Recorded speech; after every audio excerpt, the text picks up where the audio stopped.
नमस्कार, मैं हूं प्रवीण दुबे। इन दिनों लॉकडाउन चल रहा है, आप घर में रह रहे होंगे। घर में रहना जरूरी भी है क्योंकि सरकार चाहती है कि संक्रमण जो है वो ज्यादा ना फैले।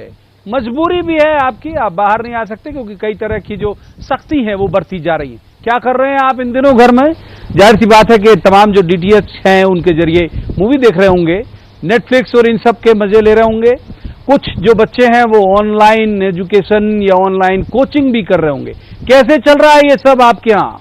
ये चल रहा है बिजली विभाग के जो कर्मचारी मुस्तैद हैं उनकी वजह से। इतनी गर्मी में आप कल्पना कीजिए कि यदि अचानक से दोपहर में कभी लाइट चली जाए, आपका एक तो मूड खराब होगा, जो आपका एंटरटेनमेंट है आप उससे वंचित रह जाएंगे, माफ कीजिए, और या फिर गर्मी लगेगी आपको। ये भी कोरोना के बहुत बड़े वॉरियर हैं और हम इन्हें सैल्यूट करना चाहते हैं। आज विषय जो हमने चुना वो इन पर ही चुना क्योंकि ये बहुत मेहनत कर रहे हैं। दूसरा जिक्र करेंगे हम नगर निगम के कर्मचारी। आप अगर देख रहे हो 1.5 लाख से ज्यादा कर्मचारी हैं, अगर मैं गलत नहीं हूं तो, जो बिल्कुल ग्राउंड में काम कर रहे हैं, बहुत मुश्किल काम कर रहे हैं वो लगातार। उनकी जो ड्यूटी है सफाई, उसके अलावा आपको साफ सुथरा, आपके पानी, ये सब मुहैया कराने के अलावा जो वो कर रहे हैं, वो कोरोना से यदि किसी की डेथ हो जाए तो उसकी डेड बॉडी भी उठा रहे हैं, वो उसे शमशान घाट तक भी पहुंचा रहे हैं, आपके घर में सब्जियां तक पहुंचा रहे हैं। तो ये वो लोग हैं जिनको सैल्यूट करने के लिए आज हमने ये विषय चुना और ये तय किया कि इन पर बात की जाए, इनकी मुश्किलों पर बात की जाए, किस तरह से ये लोग जूझ रहे हैं। दूसरा, क्या इनके पास सुविधाएं हैं, क्या वो सैलरी उन्हें मिल रही है, वो सरकार की तरफ से उनके लिए सुविधाएं मुहैया हैं ऐसे मुश्किल वक्त में, तो उन पर ही बात करेंगे। लेकिन पहले आपको दिखाते हैं एक रिपोर्ट। देखिए, खास पैनल हमारे साथ होगा, फिर चर्चा की शुरुआत करेंगे। अभी आप रिपोर्ट देखिए।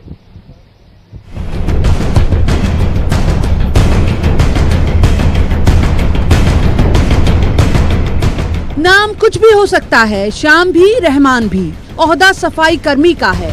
वो सफाई कर्मी जो आपके दरवाजे से रोज आपका जमा किया हुआ कचरा उठाते हैं, अब वो कचरे के साथ कोरोना से संक्रमित लाशें भी उठा रहे हैं। वो लाशें जिन्हें वारिस होते हुए भी लावारिस छोड़ दिया गया है शमशान घाटों में। उनके अपने ही अग्नि देने से जब इनकार कर देते हैं तो ये सफाई कर्मी ही हैं जो अपनी जान का जोखिम लिए सामने आते हैं, अपनी जिंदगी को खतरे में डालकर इनका आखिरी सफर आसान बनाते हैं। पहली तस्वीरें छिंदवाड़ा की हैं, दूसरी भोपाल की। दोनों तस्वीरों में परिवारों ने कोरोना संक्रमित शव को छूने से इनकार कर दिया।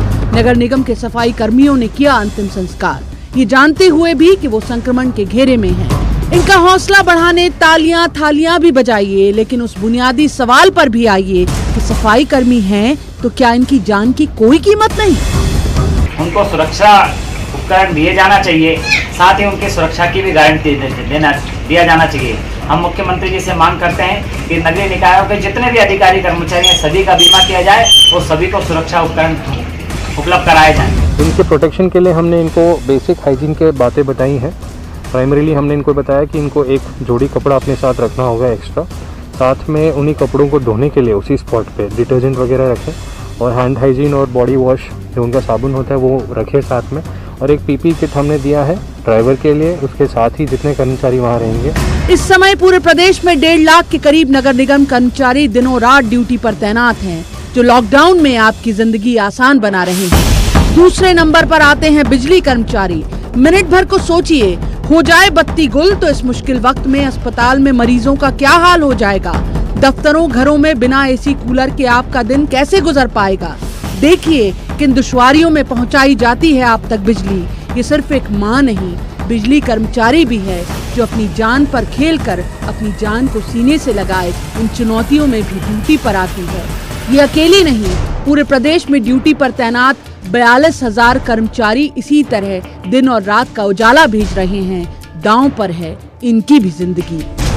हम आपके चैनल के माध्यम से ये कहना चाहते हैं कि माननीय मुख्यमंत्री जी इनको 50 लाख के बीमा में, जिसमें कि संविदा कर्मचारी हैं, नियमित है, और आउटसोर्सिंग कर्मचारी भी है। इसलिए संविदा को नियमित भी होना चाहिए और आउटसोर्स का भी कुछ न कुछ व्यवस्था होना चाहिए। लेकिन आज जो स्थिति है उसमें 50 लाख का बीमा सभी का कराया जाना चाहिए।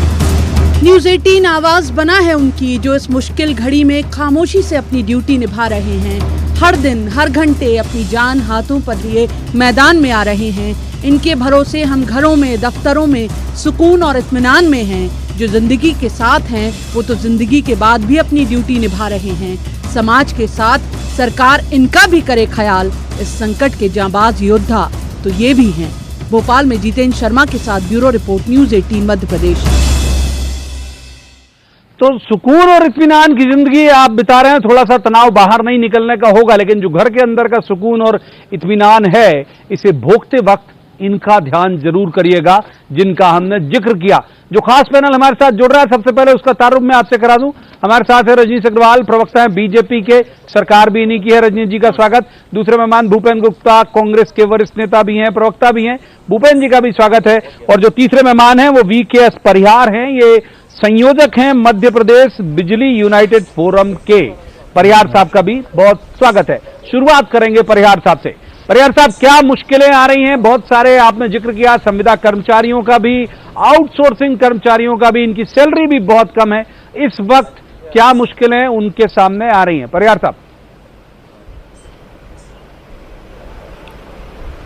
हाँ जी प्रवीण जी, आपके चैनल के माध्यम से मैं ये बताना चाहता हूं कि जैसा कि अभी आपने बताया कि विद्युत व्यवस्था किस प्रकार से हम कर रहे हैं इस संक्रमण काल में, और उसमें हम केवल ये चाहते हैं कि जो 24 घंटे विद्युत सप्लाई दे पा रहे हैं उनके लिए तो हमारे स्वास्थ्य सुविधाएं और सभी प्रकार की सुविधाएं मिलना चाहिए। माननीय मुख्यमंत्री जी ने, माननीय नरेंद्र मोदी जी ने स्कीम लाई कि 50 लाख का बीमा जो हो रहा है वो सबको देंगे, लेकिन अभी मध्य प्रदेश सरकार ने जो आदेश निकाले हैं उसमें विद्युत के जो कर्मी काम कर रहे हैं इसमें, उसका कहीं नाम नहीं है। फ्रंट पे जो काम कर रहे हैं उनके सबके नाम है, लेकिन हम लोग भी, हमारे कर्मचारी जो हैं नीचे लेवल के, मेन वो जो होते हैं आउटसोर्स के और संविदा के, जो सब स्टेशन पे ड्यूटी कर रहे हैं, फ्यूज ऑफ कॉल अटेंड कर रहे हैं, सबके घर घर जाके 24 घंटे विद्युत व्यवस्था दे रहे हैं, उनके लिए अभी तक बीमा नहीं कराया गया है। सबसे बड़ी मांग तो यही है कि उनका बीमा तुरंत कराया जाए। हमने इस संबंध में माननीय मुख्यमंत्री जी को 4-5 ट्वीट भी किए हैं और हमने बताया है कि किस प्रकार से विद्युत जो है सभी विभागों को सपोर्ट करती है। विद्युत नहीं हो तो सभी विभाग भी काम करना में मुश्किल जा सकती है, इसलिए इनको है, हम ऑफलाइन कह सकते हैं हम हमारे विद्युत कर्मियों को, लेकिन ये बहुत इंपॉर्टेंट चीज है जिसको माननीय मुख्यमंत्री जी को ध्यान देना चाहिए। संविदा कर्मचारी 6000 हैं और आउटसोर्स के लगभग 30,000 लोग यहाँ काम कर रहे हैं। आज की डेट में 25,000 लोग काम कर रहे हैं, मतलब 42,000 लोग अभी भी काम कर रहे हैं। पूरे 70,000 कर्मचारी हैं विद्युत विभाग में, तो 42,000 लोग जो फील्ड में विद्युत व्यवस्था लगाए हैं उनकी भी माननीय मुख्यमंत्री जी को सोचना चाहिए, और उनका भी जो संविदा के हैं उनको नियमितीकरण, और आउटसोर्स वाले जो हैं बात आ गई आपकी। और अभी और वक्त है हमारे पास, आऊंगा मैं आपके पास दोबारा से। रजनीश अग्रवाल जी का रुख करते हैं क्योंकि सरकार उन्हीं की है। रजनीश अग्रवाल साहब, बीते दिनों सुहागपुर में एक ऐसे ही, शायद अगर मैं गलत नहीं हूं तो वो आउटसोर्स का ही कर्मचारी था, उसकी डेथ हुई। ये कहा गया कि उसकी हालांकि जांच हो पाई या नहीं हो पाई, लेकिन उसके परिवार के 4 सदस्य जो है वो कोरोना संक्रमित निकले। ये नहीं पता चला कि उसकी डेथ कोरोना से हुई या नहीं हुई। ऐसे मसले में जो ये बात कह रहे हैं, जो परिहार साहब जो बात कह रहे हैं, क्यों नहीं होना चाहिए इन लोगों का? ये भी तो उसी फ्रंट में है जिस फ्रंट में बाकी के लोग काम कर रहे हैं। रजनीश अग्रवाल, देखिए, निश्चित तौर पर पूरी संवेदना के साथ में बिजली विभाग हो, बैंकर्स हो, तमाम नगर निगम के जो कर्मचारी हैं, चाहे वो सफाई कर्मी हो या दूसरी व्यवस्थाओं में लगे कर्मचारी हो, स्थानीय निकायों व पंचायतों के कर्मचारी हो, आंगनबाड़ी की सेवा सहायिकाएं हो, संचालिकाएं हो, तमाम आशा कार्यकर्ताओं हो, ANM हो, ऐसे कई लोग हैं जो कोई सर्वे में लगा है, कोई सीधे मोर्चा पर तैनात है, कई लोग ऑफ लाइन लगे हुए हैं, पीछे बैठे हुए हैं, चाहे वो बैंक के लोग हों। आज छोटे कस्बाओं में आप देखिए किस प्रकार बैंक में जो पैसा नरेंद्र मोदी जी की सरकार ने खाते में जनधन में डाला है, तो उसको निकालने के लिए लोग पहुंच रहे हैं। तो ये सभी लगे हुए, इसमें कहीं कोई संदेह नहीं है। और इस गाढ़े समय में जब परिवार को सर, लेकिन इनको केवल कोरोना का जोखिम नहीं है सर, मतलब बैंक वाले से तुलना इनकी इसलिए नहीं हो सकती, इन्हें करंट का जोखिम है। ये रोड में काम कर रहे हैं इतनी गर्मी में, इन्हें करंट का भी जोखिम है, इनकी जान जाने का भी जोखिम है। खबरें आती रहती कई बार कि करंट से डेथ हो गई। वो तो करंट इनकी तो तुलना ही बैंक से नहीं होगी। प्रवीण जी बिल्कुल है, प्रवीण जी बिल्कुल है, बिल्कुल है, बिल्कुल है। मैं इंकार नहीं करता, मैंने कभी इंकार नहीं किया। मैंने कहा केवल ऑफलाइन और सीधे फ्रंट पर लड़ने वाले दोनों प्रकार के लोग, वो नगर निगम के कर्मचारी, वो आंगनबाड़ी के कार्यकर्ता जो सर्वे करने जा रहे हैं, वो भी पीछे नहीं है, बिजली विभाग के भी पीछे नहीं है। तो कहीं कोई इंकार नहीं है। अभी देश भर में नरेंद्र मोदी जी ने 50 लाख तक का बीमा उनका किया, जो सीधे फ्रंट पर लड़ रहे हैं कोरोना से, कोविड-19 से, और उनके तमाम प्रकार के जो प्रबंध है उसके कारण उनकी जान अगर जोखिम में आती तो 50 लाख का। अब ये जो तमाम प्रकार के दूसरे लोग अलग अलग सेवाओं में लगे हुए हैं, उनके बारे में क्या विचार होना चाहिए, ये आज सवाल उठ रहा है। निश्चित तौर पर अभी जो कर्मचारी के नाते उनके बीमा है, उससे और राशि बढ़ाई जाने की जो बात कर रहे हैं, अगर कोई कोविड-19 से प्रभावित होता है तो मुझे लगता है आने वाले समय में सरकार इसके बारे में विचार करेगी कि जो कोविड-19 से प्रभावित कर्मचारी हो, जो अलग अलग फ्रंट पर लड़ रहे हैं, उनके लिए और क्या किया जा सकता है।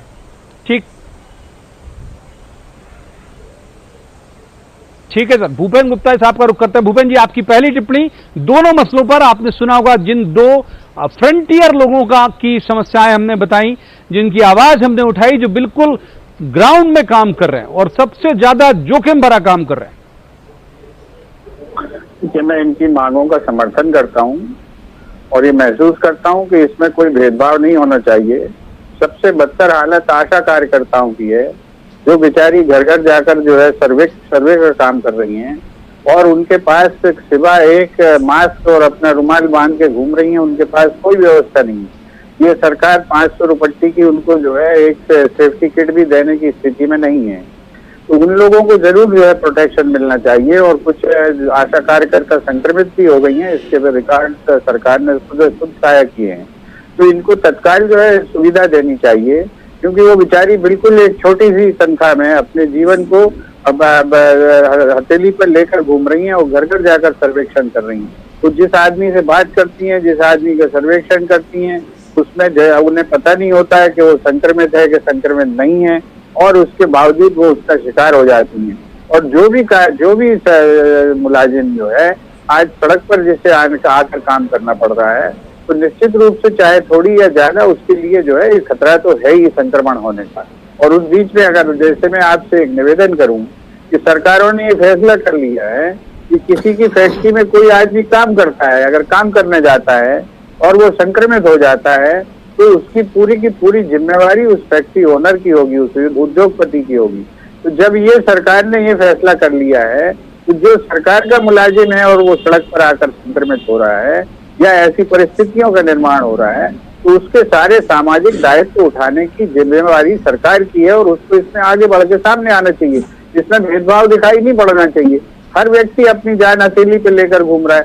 जितना नर्स घूम रही है, जितना ANM घूम रही है, उतनी आशा कार्यकर्ता घूम रहा है, उतना ही स्वास्थ्य मित्र घूम रहा है, उतना ही बिजली का आदमी घूम रहा है, सभी लोग घूम रहे हैं। तो ये जो एक्सपोजर है, इस एक्सपोजर में जितने लोग सामने आते हैं उन्हें निश्चित रूप से इसकी ये सहायता मिलनी चाहिए, और मैं इनकी मांग का समर्थन करता हूँ।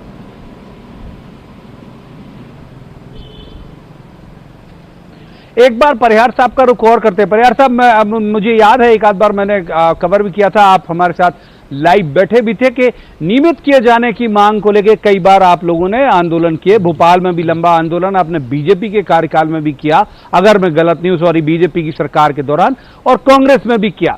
तो ये अच्छी बात है। एक तो इस बात को लेकर सैल्यूट है आपको कि आप लोग इस वक्त को बार्गेनिंग कैपेसिटी बिल्डअप नहीं कर रहे हैं, इस वक्त सरकार और जनता के साथ हैं। क्या आश्वासन आपको उस वक्त मिले थे और क्या वो पूरे हुए?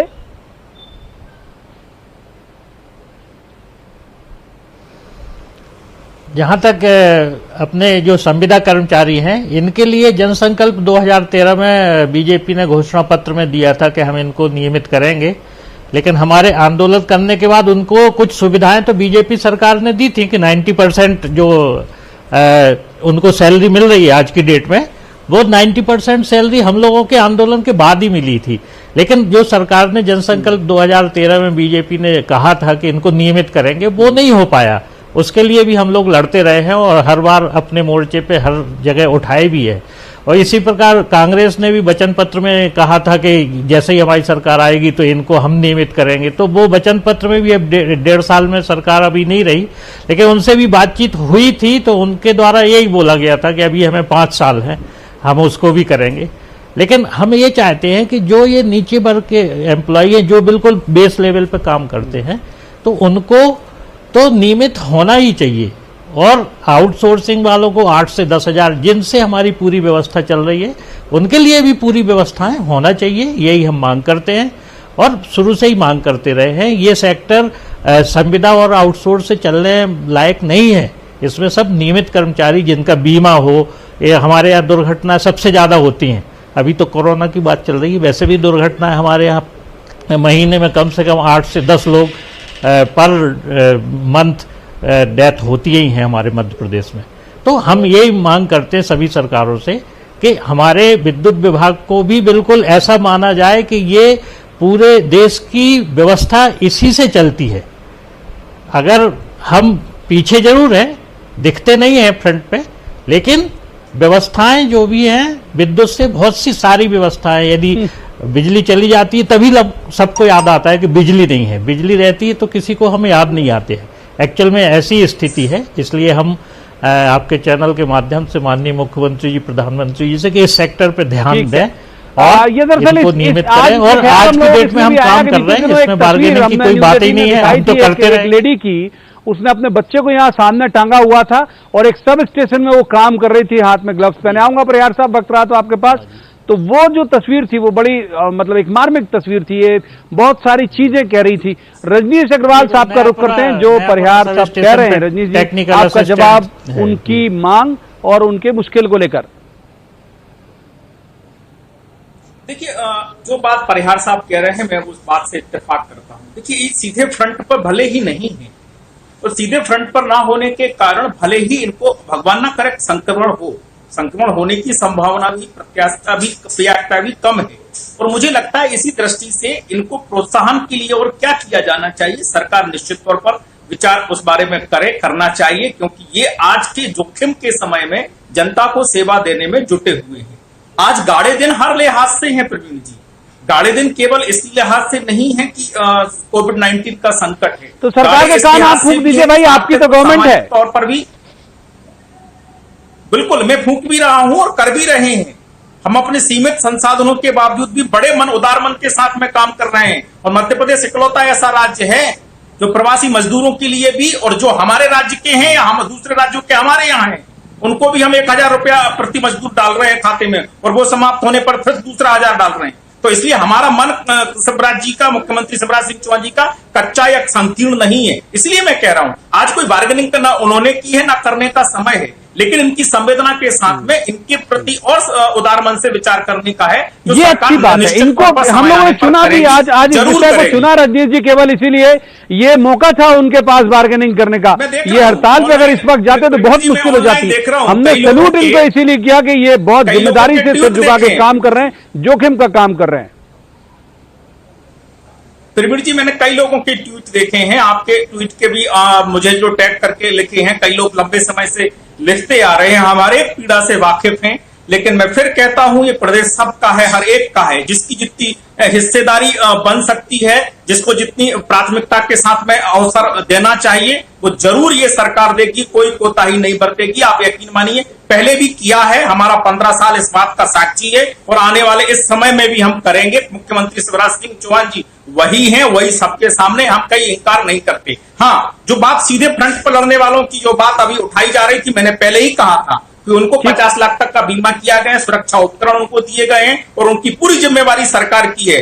जो ऑन करती है सरकार, इसमें कहीं कोई कोताही नहीं है, और किसी के भड़काने भरमाने में कोई आने वाला भी नहीं है।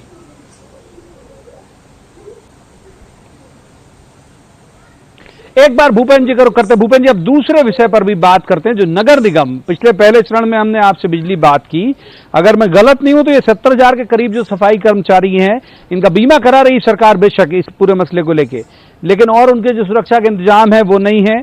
बहुत सारी जगह कुछ जो निचले लेवल के जो कर्मचारी हैं वो इंश्योरेंस के उसमें भी नहीं है।